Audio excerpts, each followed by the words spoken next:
tardes, bienvenidos de parte del Club Ecuménico. Mi nombre es Francis Rojas, soy la coordinadora del club.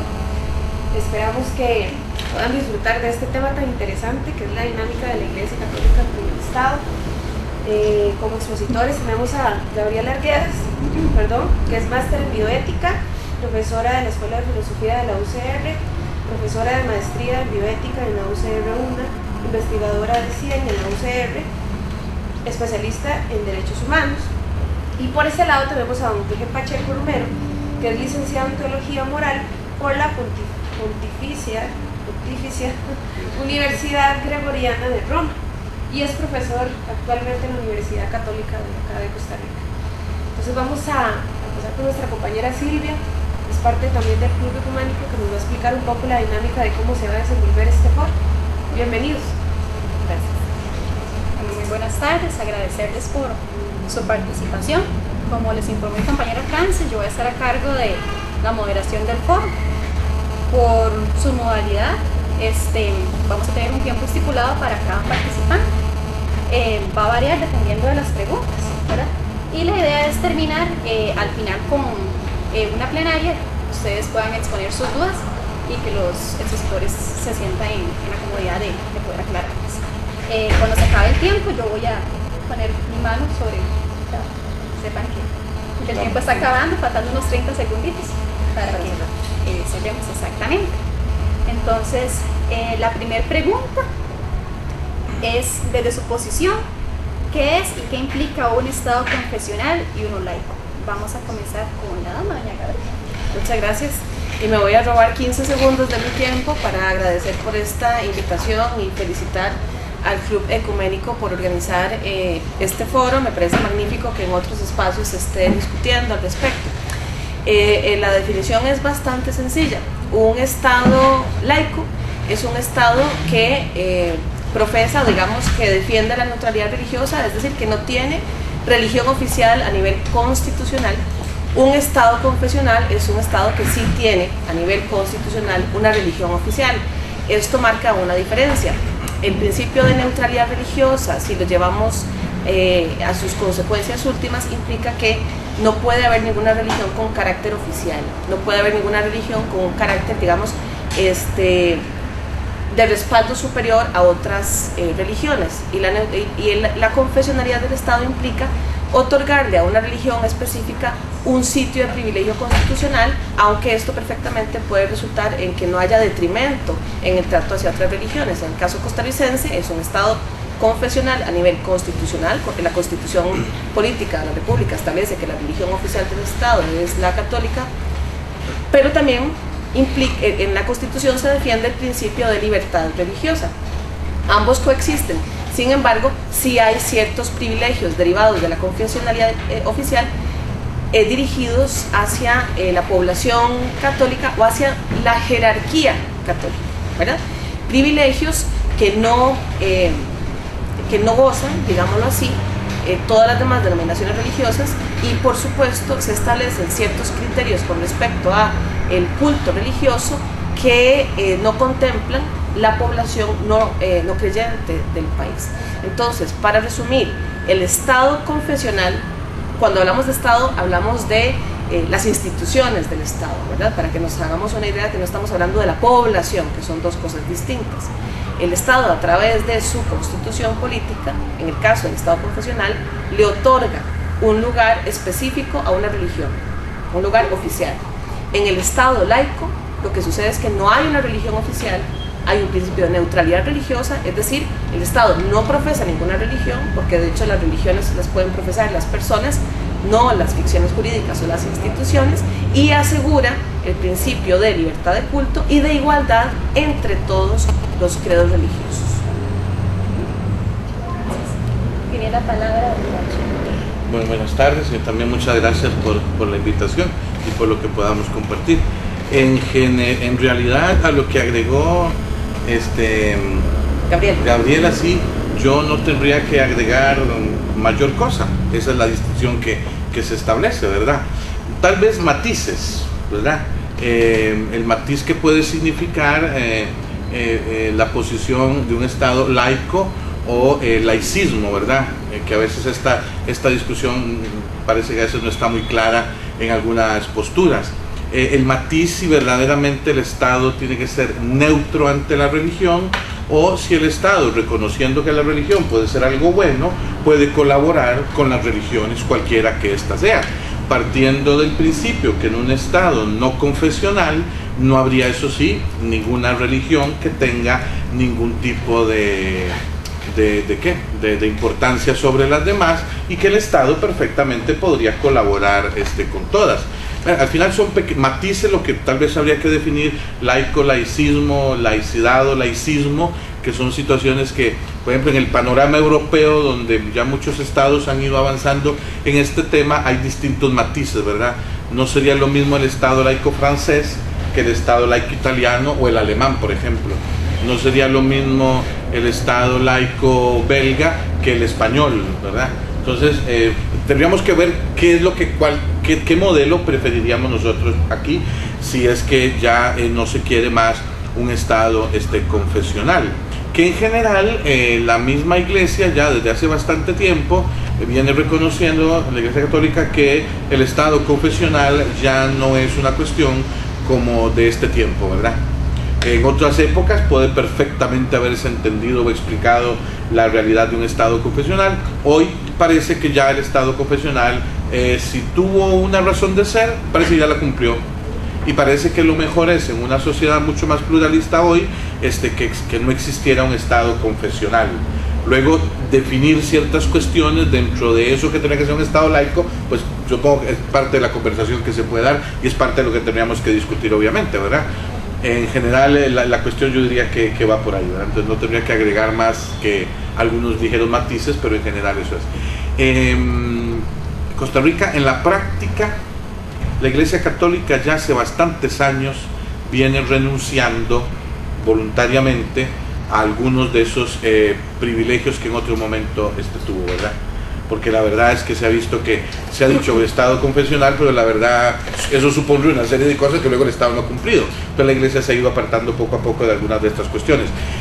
No siempre lo hace y no siempre todos lo hacen, ¿verdad? Porque también en la Iglesia hay unos que piensan de una manera y otros que la piensan de otra manera. Hay algunos que en la Iglesia todavía quieren el Estado confesional. Otros pensamos que ya no es necesario el Estado confesional, y que entre mayor independencia existe entre la Iglesia y el Estado, esto será siempre un beneficio para la Iglesia. La Iglesia colabora con el Estado en lo que puede, sí, y lo hace todavía, desde prestar aulas para escuelas, a veces hasta desastres naturales y cosas y en lo que se pueda atar de comer a mucha gente a veces. Pero en general esa es la cuestión, ¿verdad? Ahí seguimos. Muchas gracias, don Jorge. Comentando al respecto, creo que se nos está adelantando también a la siguiente pregunta. Entonces, vamos a seguirla más bien. Okay. Y tiene la palabra usted. La pregunta es: ¿cuál es el nivel de cooperación e influencia entre la Iglesia Católica y el Estado costarricense?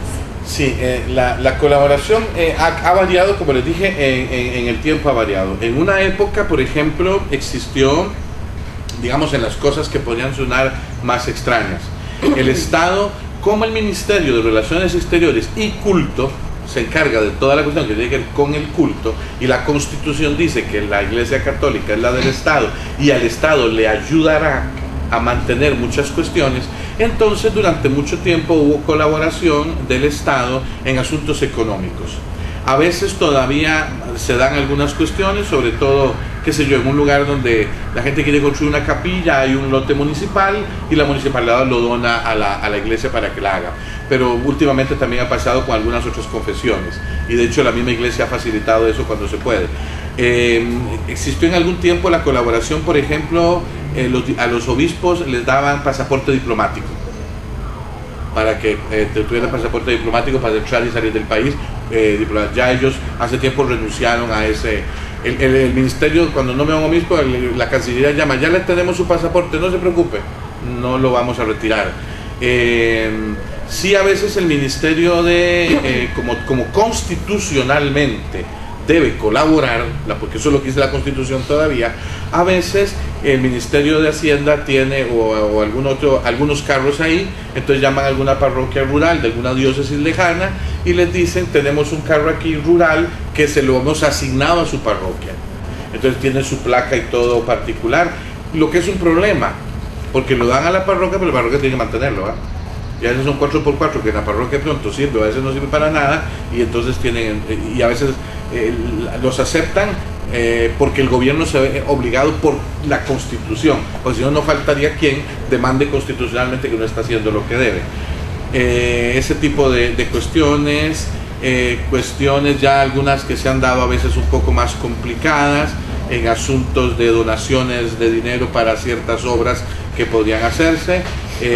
La ley, algunos no les parece la ley que existe ahorita de la catedral, se llama. Es que después de los terremotos, ¿se acuerdan? Algunos de ustedes ni se acuerdan, de los 90s, de los terremotos, la catedral quedó muy destrozada, y entonces hubo una ley para que, por ejemplo, una empresa, un año, nada más una vez en la vida, el impuesto de la renta, ese año no lo diera al fisco, sino a la asociación, creo que no recuerdo cómo se llama, de la catedral, para la restauración de la catedral. Esa ley ahí está todavía. Eso ha permitido restaurar algunos templos que incluso son patrimonio nacional y que el gobierno no da para mantenerlos ni nada. Esa ley sigue existiendo. Como es ley, es legal.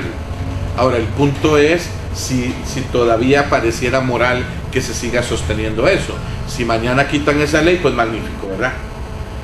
Igual, hay algunos que les parece que la ley puede existir, que es una cosa que el Estado debe colaborar en el sostenimiento de templos que el mismo Estado ha declarado patrimonio nacional, etcétera. Otros pensamos que eso debería eliminarse, que no pasa nada, si hay que restaurarlo, y pues busquemos la plata para restaurarlo. O sea, los mismos fieles que colaboren en la restauración de esos templos, ¿verdad? Si fuera el caso de estas cuestiones. Eso de algo de lo que el Estado, puede que se me olvide alguna cosa. Espero que en otras cuestiones, como el problema que ha habido con servicios pastorales, que era una especie de banco de la iglesia, donde debía funcionar como ente privado de la iglesia nada más, se permitió en algún momento que entraran, digamos, cualquiera podía ir y llevar plata ahí. Entonces los intereses los pagaban bastante bien. Eso no era legal, porque no es un banco, era una cuestión privada de la iglesia, solo para la iglesia. Cuando otros que no eran entes estrictamente de iglesia, no eran parroquias o congregaciones religiosas, pusieron dinero ahí, eso no era tan legal. La SUGEP llamó la atención, el asunto se corrigió, pero todavía quedó un asunto ahí donde hay 2 obispos que han tenido que presentarse ante la justicia para explicar del tema. Y han seguido pues los canales, obviamente, que se han tenido que hasta ahora, ningún privilegio, simplemente han tenido que responder. Si hay delito, puede ser que hasta la cárcel vayan a dar, ¿verdad? Y si se hizo una cosa que es ilegal y tienen que ir a la cárcel, ¿vale? ¿Qué podemos hacer? Es justicia, es la legalidad, y eso tiene que ser así. Entonces no hay privilegio de que no los vayan a mandar a la cárcel, ¿verdad? Si ya en el país hasta expresidentes fueron a la cárcel, ojalá que no. Pues si algún obispo tiene que ir, pues qué triste, pero tendrá que ir, ¿verdad? Si se prueba que el asunto fue ilegal hasta donde pudo haber sido. Obviamente muchos de los tejemanejes que están ahí yo no los conozco, porque no los conozco. Hay cosas que son de ciertas esferas y que uno no las conoce completamente. Y luego al revés, ¿en la iglesia en qué colabora? Bueno, pues en algo les decía, prestamos a veces aulas de la catequesis, para escuelas, para colegios, en desastres naturales muchas veces también se prestan edificios de la iglesia para refugiados, todo ese tipo de cosas. Cosas hasta tan simples como el dar de comer a mucha gente en las parroquias y todo esto, que es un beneficio que también la iglesia colabora con el Estado, incluso con la educación, por ejemplo, algunos colegios, becas que dan, etcétera, ¿verdad? Pero la colaboración va un poco en esa dirección. Ciertamente en otros tiempos las situaciones fueron distintas, ¿verdad? En una época no se cobraba, por ejemplo, impuestos sobre los carros que compraban la iglesia a nombre de la iglesia, ¿verdad? Si yo me voy a comprar mi carro, pago todo porque es mío, pero si lo compraba a nombre de la parroquia no se pagaban impuestos.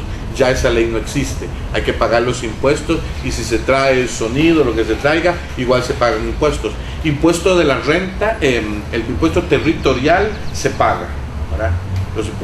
El que no se paga es el de la renta, porque en teoría la iglesia no es un ente, ¿cómo se llama?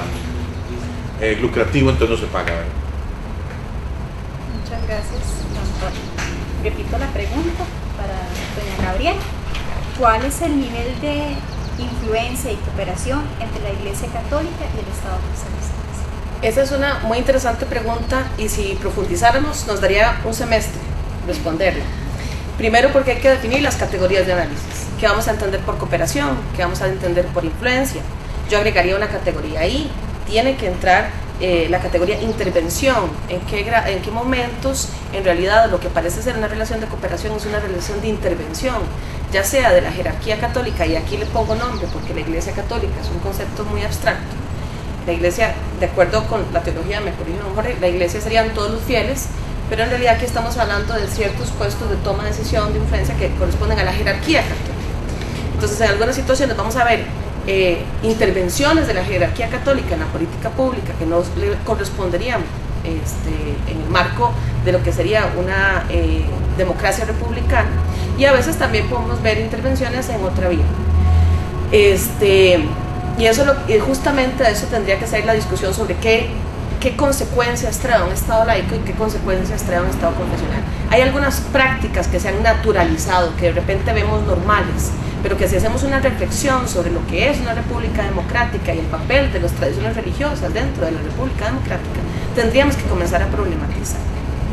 Entonces, en el asunto meramente financiero, pues precisamente que la religión católica tenga carácter oficial a nivel constitucional le ha permitido a lo largo de la historia de la República, y estamos hablando ya de un par de siglos de una relación, digamos, oficial a nivel constitucional entre la jerarquía católica y el Estado, ha permitido que la jerarquía católica reciba recursos financieros de parte del erario público que se acumula a través de los impuestos. Entonces, por eso uno de los puntos en discusión tiene que ser cómo se financian los grupos religiosos, sea cual sea.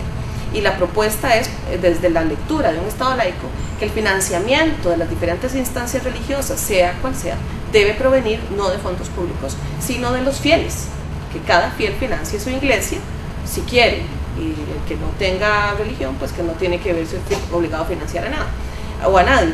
Ese es el primer punto. Otro punto es que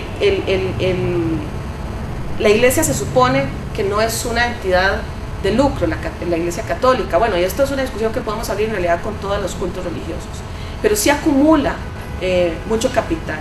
De hecho, uno de los principales accionistas o de los principales, digamos,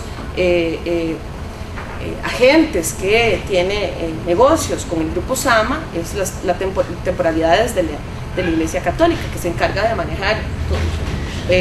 Bueno, pero lo fueron. Yo lo voy a seguir, ¿verdad? Hay una investigación en curso, lo fueron. Eso es un hecho que demuestra que hay que revisar cómo se maneja la dimensión financiera dentro de la estructura oficial del catolicismo. No estoy hablando del pueblo católico, estoy haciendo esa diferenciación. Según el último informe, y esto fue algo de este año, sí había todavía una deuda importante de pagos de impuestos territoriales por parte de también las propiedades que tiene la Iglesia Católica. De acuerdo al último informe, que por cierto fue algo que se discutió en Telenoticias, sí habían problemas con el pago de impuestos territoriales, porque también hay una tradición, todavía se arrastra, aunque no esté protegido ya en la ley, de que hay ciertos privilegios como exenciones de impuestos que han sido históricos, ¿verdad? Y que se siguen en disputa. De nuevo, hago esta diferencia porque es muy importante que quede claro. Una cosa es la dimensión de la fe y otra cosa es cómo se administran las finanzas y las propiedades. Todavía no tenemos un informe actualizado, pero es impresionante la cantidad de propiedades que tiene la temporalidades de la iglesia, o bien la conferencia episcopal no nos podría dar el dato, pero sí tienen una importante cantidad de propiedades sobre las que deberían estar pagando impuestos. Otro aspecto sobre esta tensión entre cooperación, intervención, privilegio. El financiamiento que da el Estado costarricense a través del Ministerio de Educación Pública a los colegios semioficiales que son de carácter religioso. Esto se discutió hace algunos años en la Asamblea Legislativa y todavía es un debate que no se ha terminado de profundizar. ¿Debe el Estado contribuir al financiamiento? ¿Son estos colegios públicos o son privados? ¿Quién define líneas pedagógicas? ¿Verdad? Bueno, preguntas que nos hacen reflexionar sobre cómo el Estado tiene que administrar sus finanzas, porque podríamos pensar que si bien dentro de algunas parroquias hay algunos grupos que hacen actividades de acción social, también podríamos pensar que el dinero del Estado, que a veces se traslada a ciertas actividades de interés de la religión católica, ese dinero podría encauzarse a las actividades que le corresponden en el financiamiento de sus funciones sustantivas, las del Estado, que tienen que ver con la protección de derechos económicos, sociales y culturales, alimentación, educación, vivienda, derechos básicos. Eso está en discusión. También hay otra cosa que se desliga de esta pregunta, que podríamos dejar en el aire para debatirla. Si la caridad es lo mismo que la tarea del Estado de cumplir con sus obligaciones. Es decir, si la iglesia colabora prestando aulas, o si la iglesia colabora con un comedor para niños o para personas indigentes, esos son actos de caridad loables, pero no sustituyen la política pública. Y termino con esto. El Estado tiene obligaciones en el marco de derechos humanos que no son delegables, y es una irresponsabilidad del Estado esconderse detrás de organizaciones religiosas que hagan lo que se supone que le corresponde a las instituciones estatales. Lo dejo ahí porque se me acabó el tiempo, pero es compleja la pregunta. Me parece que antes, durante el discurso de doña Gabriela, don Jorge quería agregar algo. Sí, tal vez se puede hacer, sí, para matizar. Y solo me regalas a mí, porque me había quedado pendiente algo atrás. Vamos a tomar 3 minutos por cada uno, de acuerdo, para aclarar, matizar alguna cosa. Es verdad lo de Sama, pero ya desde creo que a finales del año pasado, si no me equivoco, la iglesia mejor se salió del grupo Sama, ¿verdad? Porque el descontento también que estuviera la iglesia en el grupo Sama partía de la misma, distingamos en su jerarquía. Están los obispos, que se supone que son los que mandan, ¿verdad? Bueno, se supone que son los que mandan. Sí. Y se supone que son los que saben. Ahí sí se supone a veces, ¿va? Eso tengamos claro, ¿va? No siempre el que manda, no siempre el que está a la cabeza es el que debería estar, ¿va? Eso tengámoslo claro, ¿va? Hablamos lo que confianza, pero bueno, paciencia. Y luego está el clero, o sea, el resto de sacerdotes, que es la mayoría, ¿verdad? Si en el país hay 8 obispos, hay 400 sacerdotes. En estos 400 sacerdotes, el descontento de que la iglesia estuviera en Sama era muy grande, y no faltaba ocasión en que se insistiera y se insistiera y se insistiera de salirse de ahí, hasta que se logró que se salieran de ahí. Que eso nosotros mismos consideramos es un gran avance, porque más allá de cuestiones políticas o económicas, que en Sama estuviera metido Oscar Arias, yo creo que eso a nadie le hace gracia, ¿va? Más allá de que él decía, bueno, no, eso no me interesa a mí, pero eso no le hace gracia a nadie, ni a nosotros nos hacía ninguna peseta de gracia, ¿verdad? Y otra cosa distinta era el asunto financieros de servicios pastorales, que era como ese banco. El problema judicial es ahí donde está, no en la cuestión de Sama, sino en este otro lado, por unos manejos que se hicieron internamente mal y por falta de criterios y por, bueno, una serie de cuestiones. Ahí. Las parroquias, todas, instituciones de la iglesia, están obligadas a pagar impuestos territoriales. Si no los pagan, obviamente están como cualquier otro ciudadano que no pague impuestos territoriales haciendo algo que está mal. Y claro, la pregunta o la última afirmación de Gabriela, muy interesante. Sí, la iglesia ha asumido tradicionalmente, imagínense por ejemplo ustedes, desde aquí más o menos, desde la Merced para abajo hasta casi Santana, era la finca en 1700 y pico del padre Chapuí, que él donó todos esos terrenos en consecuencia de los que están en el Hospital San Juan de Dios, que fue en su tiempo fundado también por la iglesia, porque hubo épocas donde como el Estado no asumía cosas, la iglesia las asumía, y esa costumbre se ha quedado ahí, ¿verdad? Que si eso es lo ideal, que si eso es lo mejor, eso es otra cosa. Lo mismo que con la educación, ¿verdad? Es un tema que hay que discutir. ¿Debe el Estado ayudar a toda forma de educación? ¿Debe el Estado pagar los profesores de escuelas públicas y privadas, por ejemplo, para que todos los estudiantes de escuelas públicas o privadas tengan los mismos niveles educativos? Por ejemplo, Francia lo hace. son cuestiones que dentro de un Estado laico tendrían que discutirse también, ¿verdad? Porque no solo se ayuda, el Ministerio de Educación no solo paga profesores de algunos colegios católicos que son semipúblicos, sino que también de otras instituciones semipúblicas que meramente laicas, o de una persona que pone, ¿verdad? Estos son temas que hay que discutir muchísimo y que ciertamente no es fácil resolver el tema, pero que se tienen que discutir ante la eventualidad mañana de lo que significaría un Estado laico. Por ejemplo, por capellanes de hospitales. La costumbre es que capellanes de hospitales, ahora la caja contrata a algunos capellanes como empleados de la misma caja y ella misma les paga. Ante la eventualidad de un Estado laico, ¿qué pasa con los capellanes? O sea, ¿tienen los enfermos el derecho a la atención espiritual? Parece que sí. ¿Cómo resolvemos ese problema? Con los católicos, bueno, con los evangélicos, que es muchísimo más grande el panorama, judíos, etcétera, ¿verdad? Son temas que hay que discutir, ¿verdad?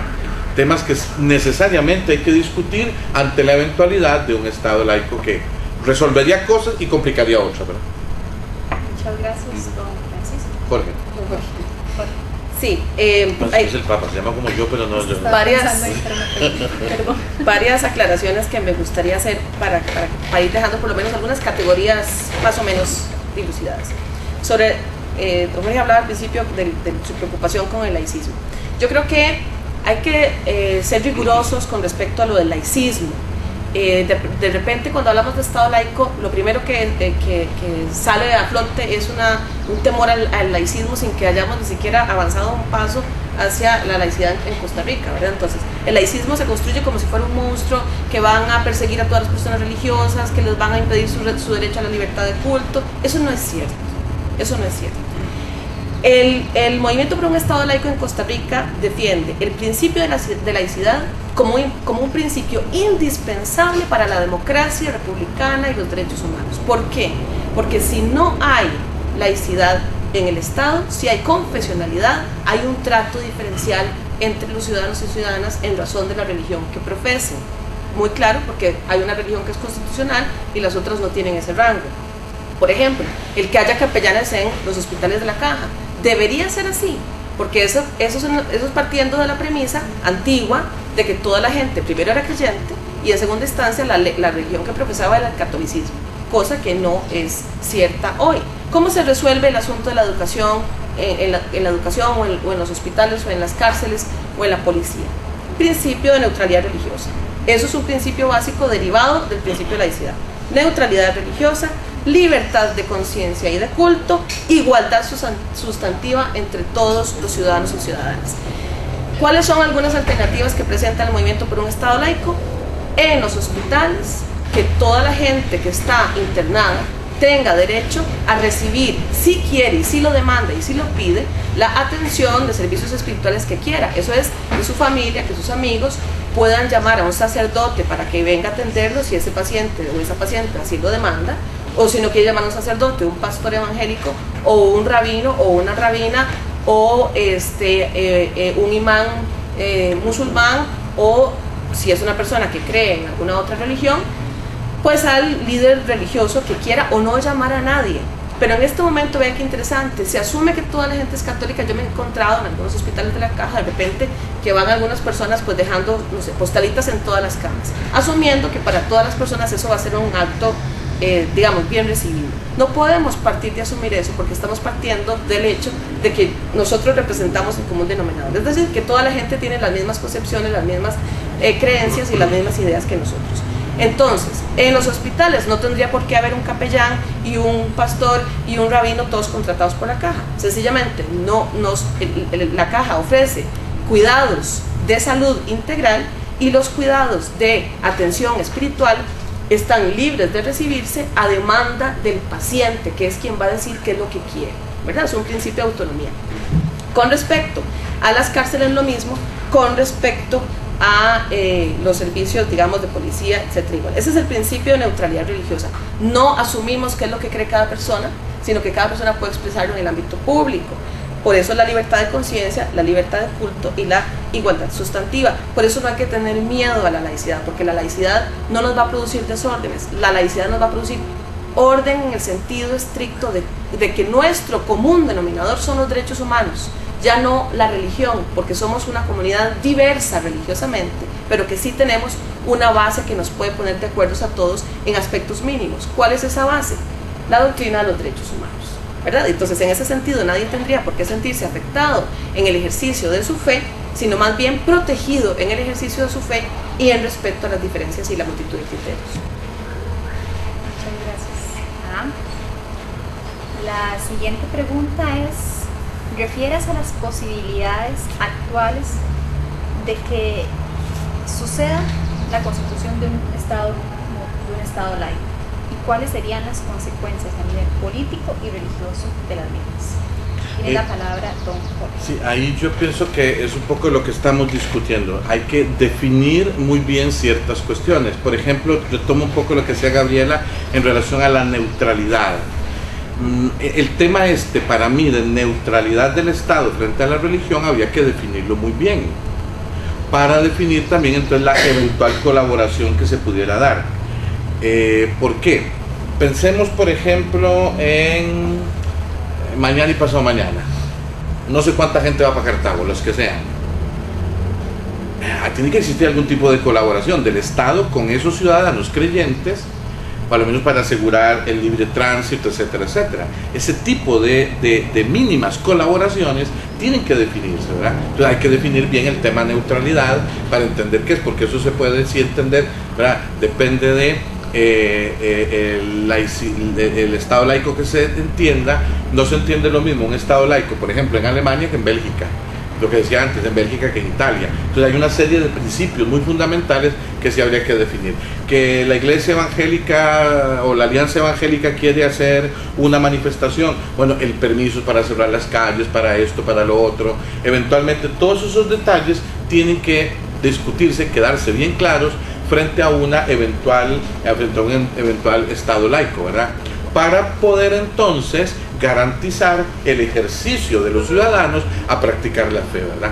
Por ejemplo, en los hospitales, magnífico que no existiera, que la caja no pague los capellanes, eso estaría muy bien, pero que le permita, dentro de la salud integral, lo espiritual también es parte de esa salud integral, que se le permita entonces el cómo garantizar esa atención, ¿verdad? Todos esos son detalles que parecen cosas simples, pero que en el fondo no son tan simples cuando alguien está enfermo en el hospital y pidió o simplemente no quiere, ¿verdad? Todos esos son temas que muy bien tenemos que discutirlos, tienen que aclararse para que la neutralidad se entienda y la logremos comprender bien, ¿no? Porque no es que yo tenga miedo al laicismo, pero sí existe el laicismo, ¿verdad? Y hay personas, por ejemplo, alguna persona que dijo en algún momento, toda creencia es una superstición. Entonces nos metió a todos los creyentes en el mismo saco que a los que venden bebedizos de brujerías en el mercado central. Estamos todos en la misma cuestión.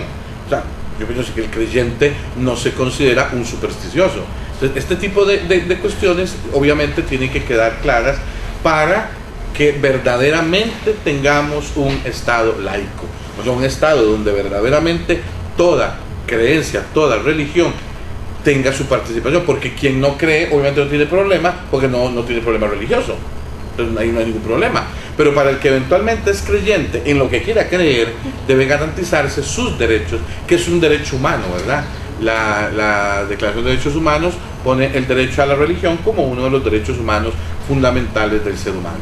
Entonces yo creo que vean que en realidad es pequeños matices los que hay que definir. En la cuestión política, evidentemente la influencia, o cuál fue la otra palabra que usted usó, intervención, todo eso obviamente que se termina y que tiene que terminarse, y que la que más se perjudica con esas intervenciones, lo hemos aprendido, ha sido la Iglesia.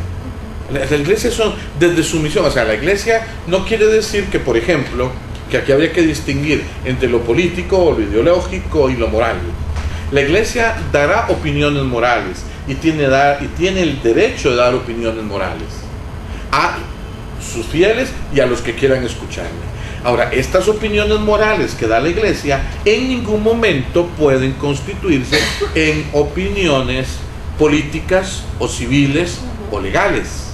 Ese es el marco de la autonomía que el Concilio Vaticano II ya viene proponiendo desde el año 1965. Esto es lo que la Iglesia crea ahora, ¿verdad? Como les digo, ciertamente puede haber algunos católicos todavía que piensan que no. Hay algunos católicos que piensan todavía que estamos bajo el régimen de cristiandad, o sea, la Edad Media, donde el César estaba debajo del Papa, que es una confusión incluso que va en contra del Evangelio, ¿verdad? Porque el Evangelio mismo propone la distinción al César lo que es del César y a Dios lo que es de Dios. Pero en la Edad Media, por cuestiones complejas de la época, se confundieron los dos fueros, ¿verdad? Y la confusión de esos fueros es un poco el problema que deriva de los estados confesionales después, ¿verdad? Que van en vía de extinción. Muchas gracias. Doña Gabriela. Otra pregunta que es para un semestre, ¿verdad? Cada pregunta es para un semestre. Aquí ya tenemos como año y medio de trabajo.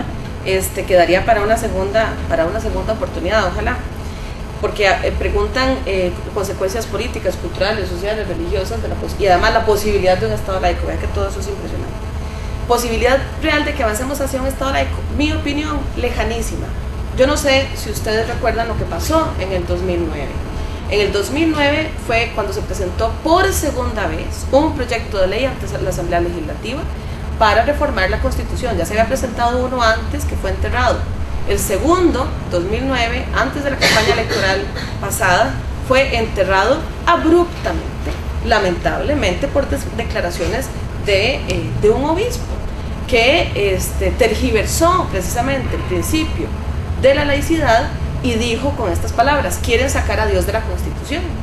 Y eso, yo que fui formada como católica, vengo de un colegio católico, estudié con monjas, sé perfectamente que lo que dijo es, digamos, violatorio de todos los principios que se enseñan en el catolicismo. A Dios no lo pueden sacar de la Constitución porque, de acuerdo a la tradición teológica, Dios es omnipresente, omnipotente y omnisciente, por lo tanto, si está en todos lados, no lo pueden sacar de ninguno. Pero, y yo lo afirmo aquí categóricamente, ese discurso fue tendencioso, ese discurso llamó al miedo, ese discurso fue violento. En ningún momento el proyecto de ley pretendía sacar a nadie de ningún lugar, en ningún momento el proyecto de ley pretendía perseguir el catolicismo. Era un proyecto básicamente establecido para garantizar la laicidad en la Constitución, y en la Asamblea Legislativa se le podía dar la discusión y rechazarlo. Pero ¿sabe qué fue lo que pasó? Cuando este obispo dice, y salió en la primera plana de La Nación, ¿verdad?, porque fue en la homilía de Cartago, que este proyecto de ley era prácticamente un proyecto de ley contra la religión, y dijo que en las elecciones que venían no podían votar por diputados o por candidatos a la presidencia que apoyaran el Estado laico. De hecho, fue sancionado por el Tribunal Supremo de Elecciones porque violentó el Código Electoral. En ese momento retrocedimos años luz en la posibilidad de avanzar hacia el Estado laico. A partir de ahí, mucha gente se quedó con la idea de que defender la laicidad es atacar la religión, ¿verdad? O de que defender la laicidad es prohibirle a las personas que expresen sus convicciones religiosas, y eso no es cierto. Entonces, ¿cuáles son las posibilidades reales de avanzar hacia un Estado laico en este momento? Remotas, remotísimas.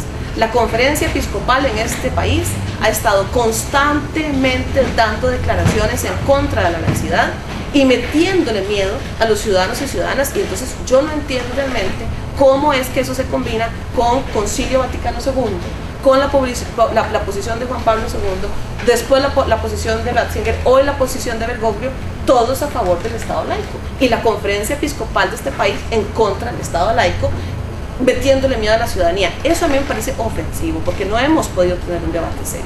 Yo sé que hay personas como usted que es seria, hay muchos sacerdotes que están a favor de un Estado laico y seriamente participan del debate, pero no así las personas que están en la Conferencia Episcopal con más poder de decisión. Entonces, ¿cuáles son las posibilidades reales? Remotísimas.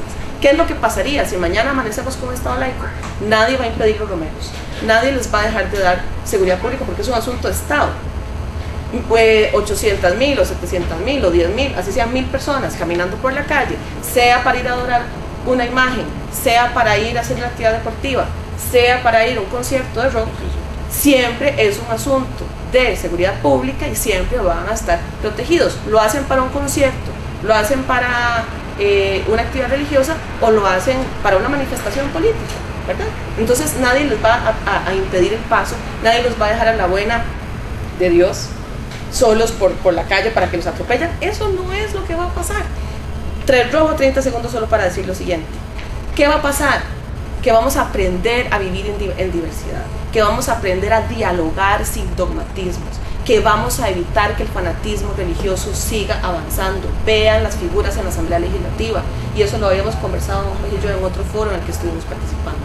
El hecho de que hayan diputados que utilizan la Biblia para establecer política pública solo daña a los creyentes e impide el avance de la democracia. Con eso cerraría. 30 segundos exactos.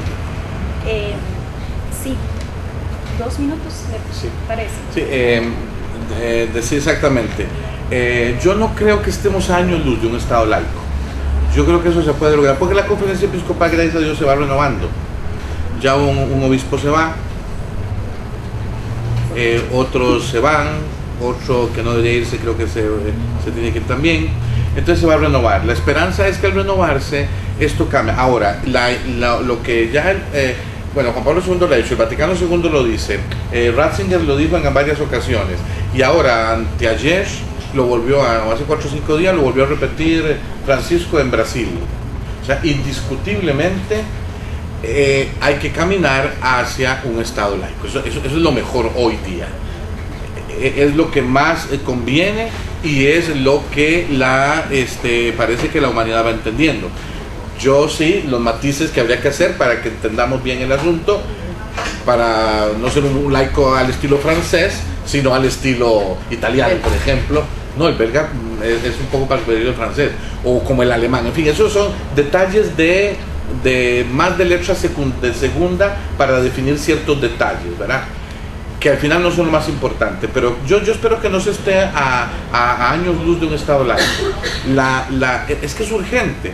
O sea, no puede ser que el Papa diga la conveniencia de un Estado laico y que un obispo siga insistiendo en que no tiene que ser un Estado laico. O sea, es lo que está pasando. Eso es contrario. No, pues usted tiene que, o se ajustan o se ajustan. La Iglesia tiene sus formas también de hacer las cosas. Y ahora con Bergoglio la cosa no es jugando, ¿ah?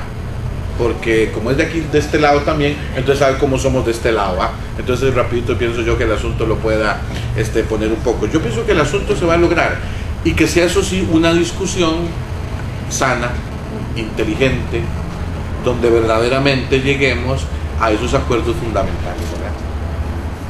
Eso sí es importantísimo. Estaríamos pasando a la última pregunta. Creo que ambos en esa que acabamos de pasar se han referido hacia la última, entonces vamos a tratar de ser como concisos, con 3 minutos.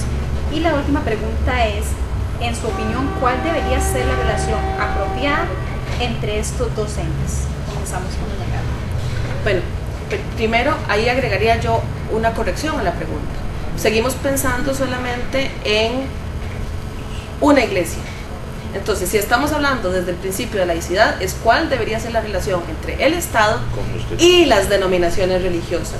Todas ellas. En este país hay gente que profesa religión del Islam o del judaísmo en diferentes matices del cristianismo, o gente no creyente. Y también hay un estigma que levantar que cae sobre las personas no creyentes, asumiendo que las personas no creyentes son enemigas de la religión, de las religiones, o que las personas no creyentes son automáticamente inmorales, o que las personas no creyentes son automáticamente una amenaza para, no sé, valores compartidos en nuestra sociedad. ¿Cuál debería ser, en mi opinión, como defensora de un Estado laico?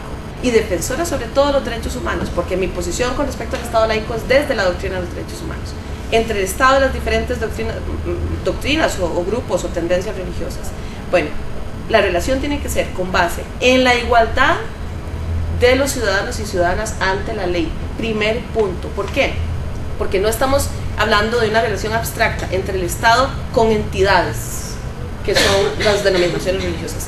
No, porque la religión la viven, la expresan, la practican personas sujetas de derechos. Entonces es la relación del Estado con esas personas creyentes, ¿verdad?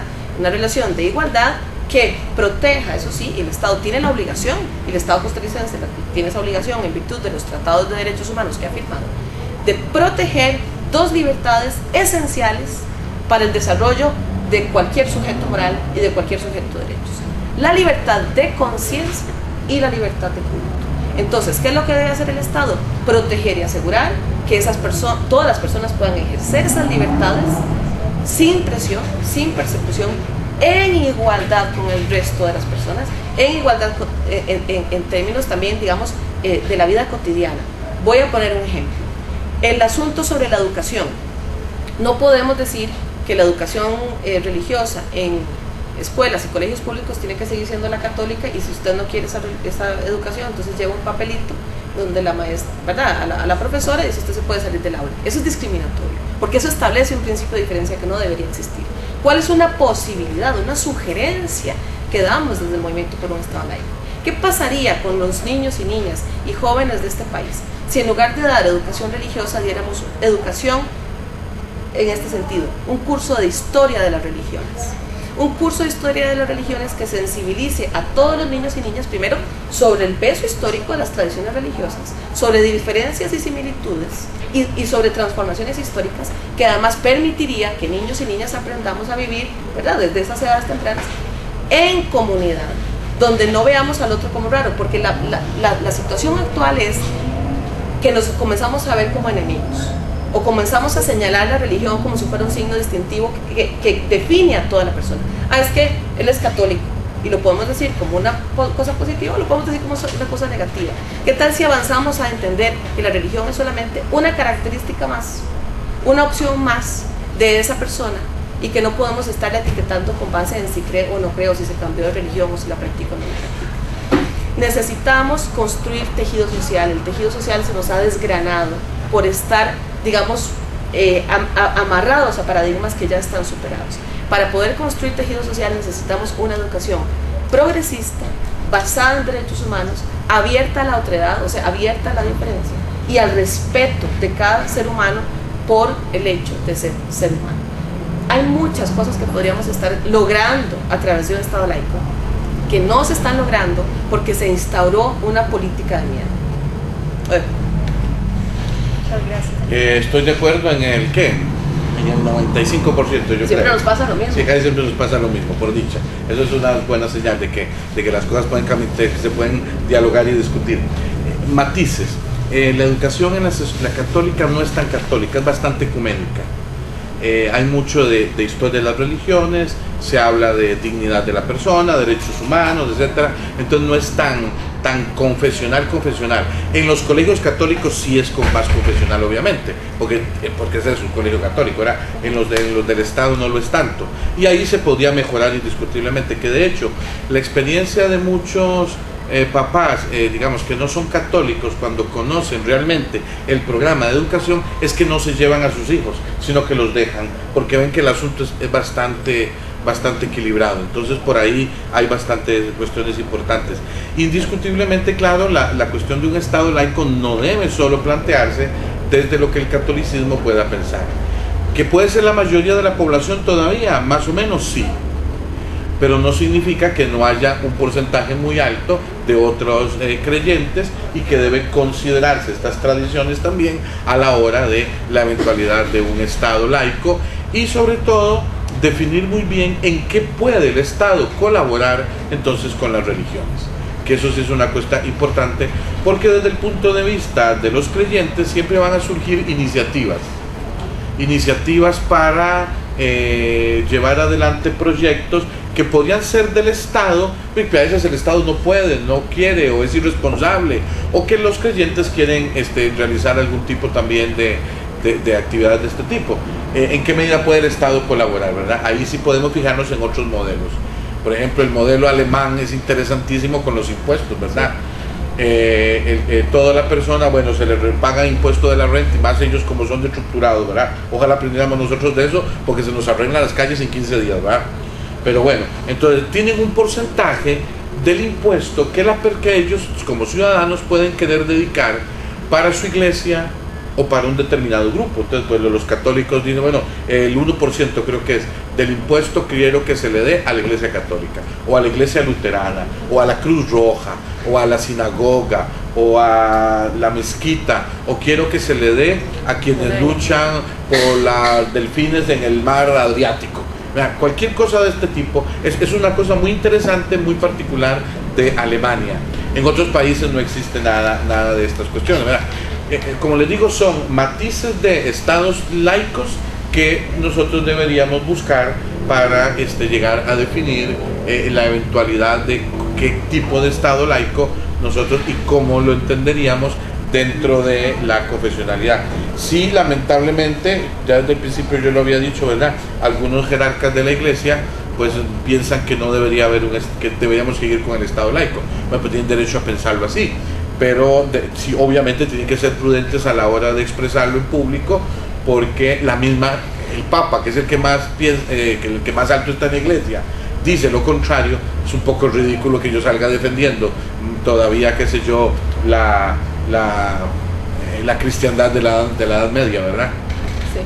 Pero bueno, hay derecho, a ver, si él cree que la cristiandad es un sistema muy interesante, pues está bien, está en su derecho, pero sí deben ser un poquito más comedidos a la hora de resolverlo, que dentro de la misma iglesia estas cosas se van discutiendo y entonces probablemente tendrá que cambiar de opinión.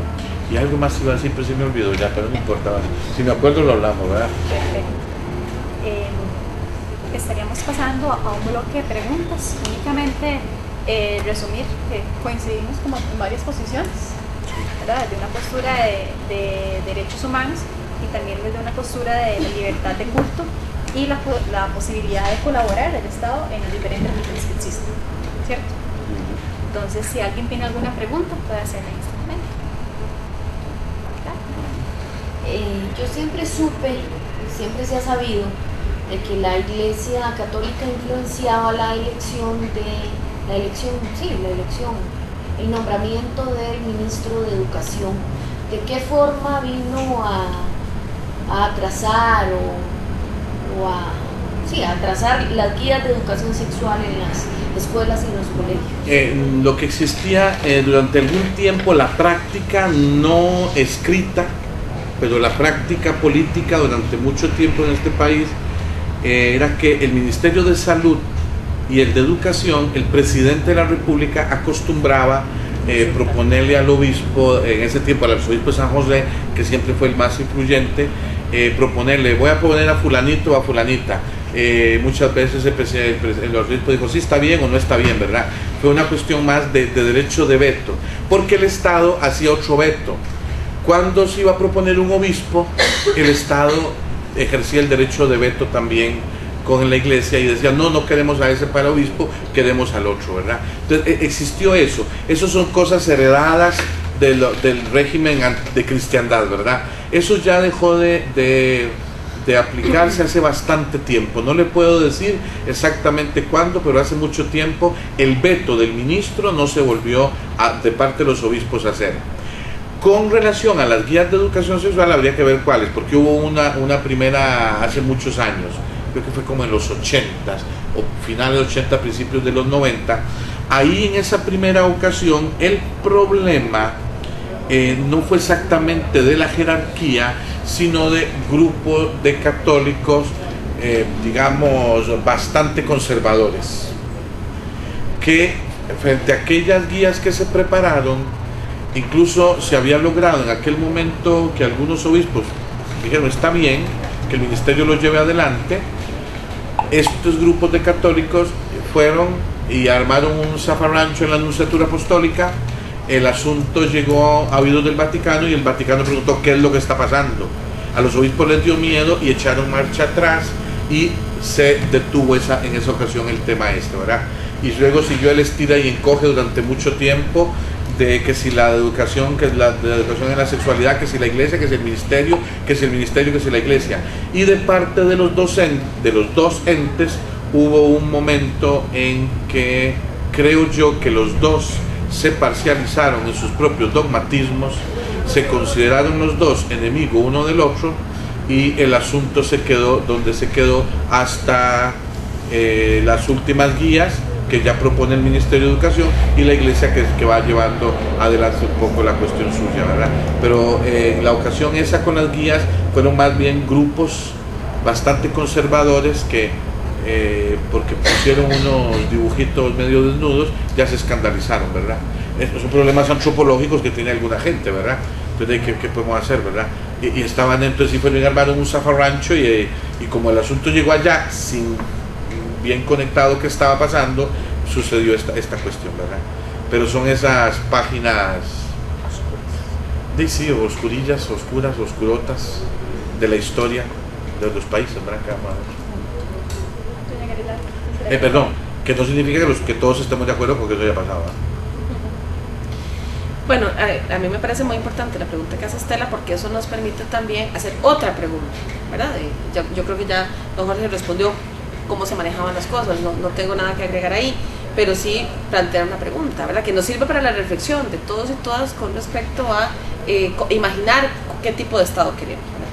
Es legítimo que una organización religiosa tenga tanto poder, es legítimo que se construyan relaciones donde nos damos permiso de veto unos a otros.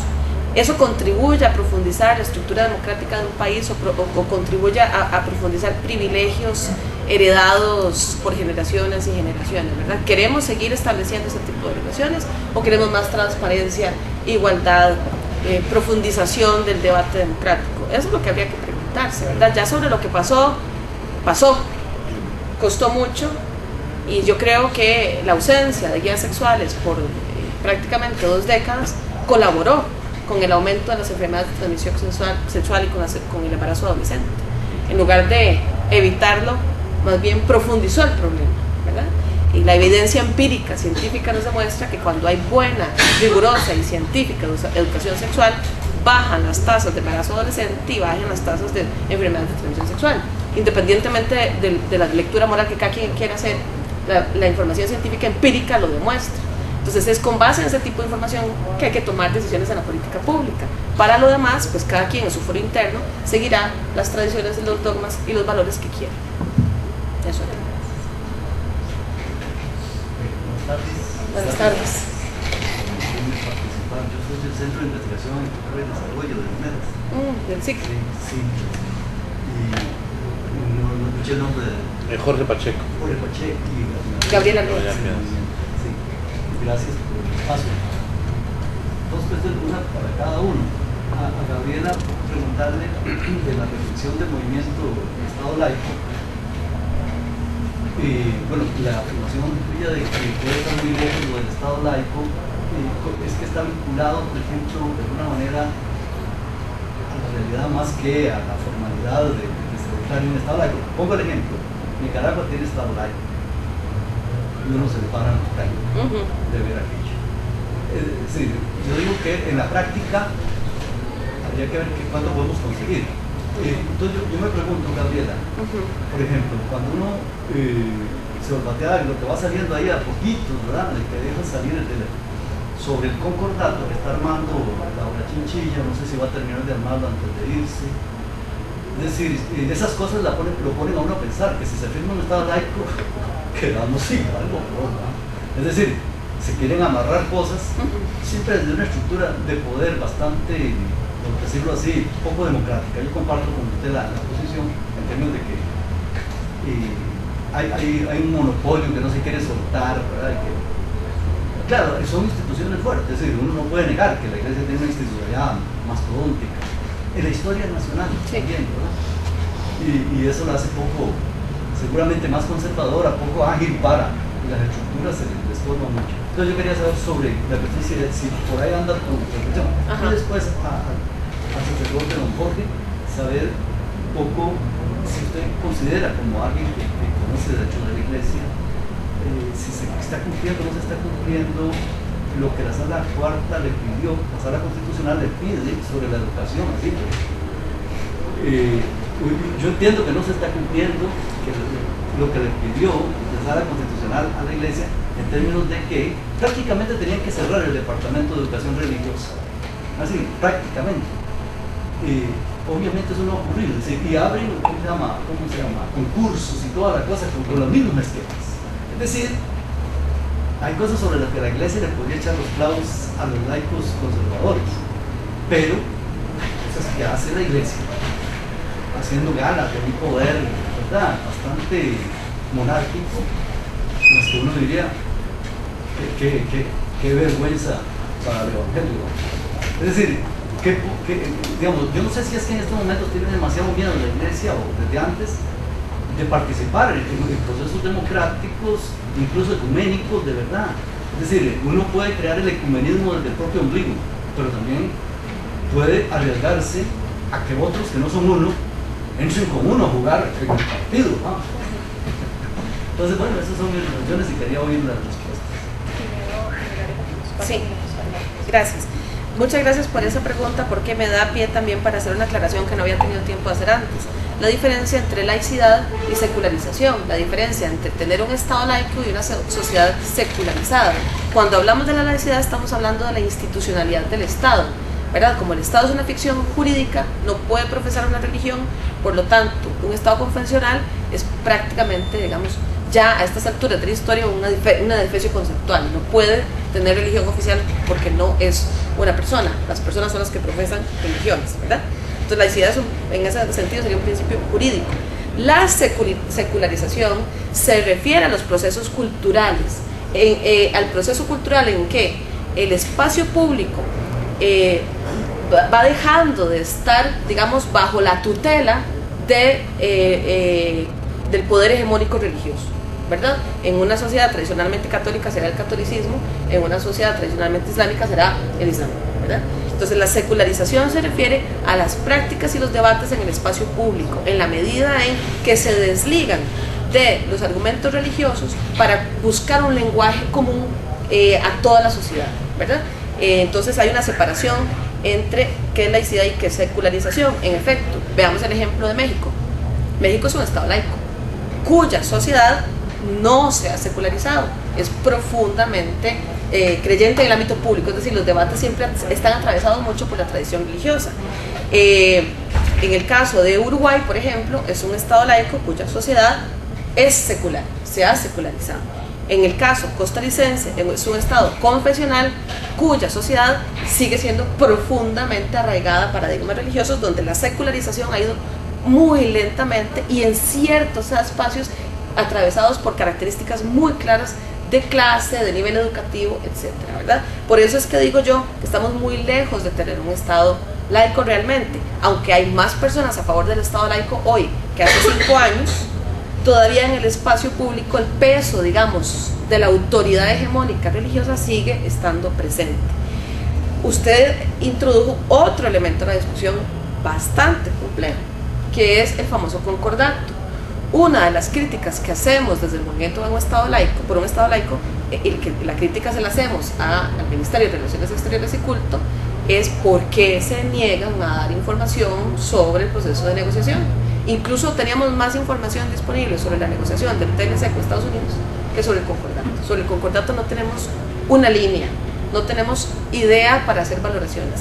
Y lo que dice el jerarca del Ministerio de Relaciones Exteriores y Culto es que vamos a saber qué es lo que contiene la negociación del concordato con la Santa Sede cuando llegue a la Asamblea Legislativa. Ya iba a ser muy tarde, porque entonces se va a armar la discusión en un espacio que en nuestras circunstancias, en este momento, no es idóneo para dar sus debates, porque la Asamblea Legislativa en este momento no está representando la pluralidad de voces de la sociedad costarricense, y no solamente en asuntos que tienen que ver con lo religioso, en todo, ¿verdad? O sea, por eso ustedes vean las encuestas de cuál es la credibilidad que le damos a la Asamblea Legislativa, va de pico, ¿verdad? Yo creo que ya va en números negativos. Ese no va a ser una buena jugada, digamos, para discutir el concordato, y si lo van a tener ya cocinado, por supuesto que vamos a comenzar a sospechar. ¿Cómo no va uno a sospechar cuando le niegan información que se supone que debe ser pública?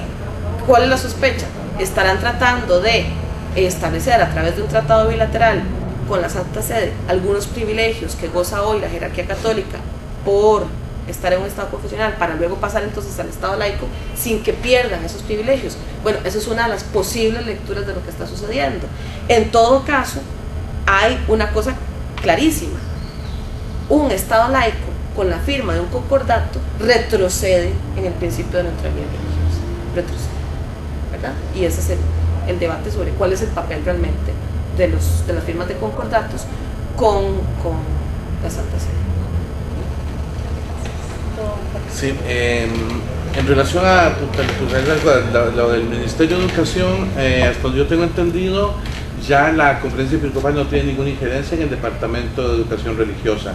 El Departamento de Educación Religiosa es un ente del Ministerio de Educación, donde es el ministro el que nombra a los encargados y demás, porque todavía en el currículo fundamental de este país, la educación religiosa se supone que es una de las 5 materias fundamentales: matemáticas, estudios sociales, ciencias, español y religión. Es una de las 5. Entonces, mientras esto no se reforme, tiene que seguir el ministerio en esa dirección. Esto viene desde las leyes del 40 de Calderón Guardia, ¿verdad? Que fue el que reintrodujo. ¿Quién dirige el Departamento de Educación Religiosa? Es un laico, se llama Marvin Salazar, si no me equivoco. Ya no es representante de la iglesia. No. Él ya es nombrado por el ministro y toda la cuestión, ya ellos tienen la cuestión aparte, porque todo el tema que existía de la ay, se me fue la palabra, la misio canónica, ya eso no existe. O sea, eso ya la sala cuarta dijo que eso no tendría que dar. Ese tema se tendrá que resolver. El tema de la cuestión en relación con el diálogo, de la cuestión ecuménica, todo esto, obviamente desde la Gaudium et Spes del Vaticano II, ahí las cosas están claras cómo deberían caminar. Claro, yo haría una comparación, perdónenme si les resulta, no sé, yo haría la comparación. La iglesia es más o menos como un transatlántico que para lograr el movimiento que ya está convencido de que debe darse, hay que darle demasiadas vueltas al timón para que lentamente vaya moviéndose. Es que es una realidad, es una realidad gigante, ¿verdad? Es una realidad gigante con 2000 años de tradición, con 2000 años a sus espaldas, que esto, estemos de acuerdo, no estemos de acuerdo, pues esa es. Ahora, los cambios ahí están, el movimiento se va dando. Yo tengo la esperanza que conforme los obispos que se sigan nombrando sean ya obispos nombrados a la luz del Vaticano II, estos diálogos se vayan haciendo posibles. Esto hace 30 años era imposible, hoy es posible, ¿verdad? Entonces tenemos que ir ahí despacio. Con concordatos, claro, hay que tener, no sé, el concordato es un tratado entre un Estado y otro. Lo que la Iglesia pretende muchas veces es que se le reconozca su identidad y su existencia en los determinados países y luego se organiza el asunto. A nivel de privilegios y todo este tipo de cosas, obviamente esto tiene que desaparecer, no puede funcionarse más desde un concepto de privilegios y privilegios escondidos y todo ese tipo de cosas no deberían ser así. En eso estamos absolutamente de acuerdo. Obviamente, el que exista el reconocimiento de un Estado sobre otro Estado, no veo que necesariamente un Estado laico se vea tan perjudicado. Por ejemplo, de la mayoría de los estados del mundo hoy tienen relaciones diplomáticas con la Santa Sede y muchos están en el camino de los concordatos también, ¿verdad? Desde islámicos hasta evangélicos, hasta Estados Unidos, por ejemplo, Alemania, Inglaterra, la misma Francia, ¿verdad? Entonces, son cuestiones que hay que definirlas con cuidado, ¿verdad? Obviamente, si se va a establecer o pretender un tratado sobre el principio de privilegios, obviamente que eso no está bien. Tiene que establecerse sobre principio de servir. La Iglesia ante todo tiene que considerarse servidora. ¿Okay? ¿Qué cosas puede servir y cómo puede en una sociedad determinada servir? Hacia ahí es donde tenemos que dirigirnos, obviamente, ¿verdad? Vamos a ver qué va pasando conforme avanzan los días, ¿verdad? Tenemos que concluir por el horario que tenemos. Creo que podrían, si no tenían alguna duda, yo creo que tanto Jorge como doña Gabriela estarían en la exposición de posterior al cierre, pues evacuar sus dudas. Les agradecemos a ambos, de verdad, la participación. Mi compañera Francis va a hacer la entrega de unos Muchas gracias. Muy amable, mucho gusto. Gracias. Muchas gracias a ustedes. Y también agradecerles su asistencia, su participación. Recordarles que el Club Ecuménico está abierto los martes de 4:30 a 6:30 de la tarde en el aula 207. Muchas gracias. Felicitaciones por la iniciativa. Gracias.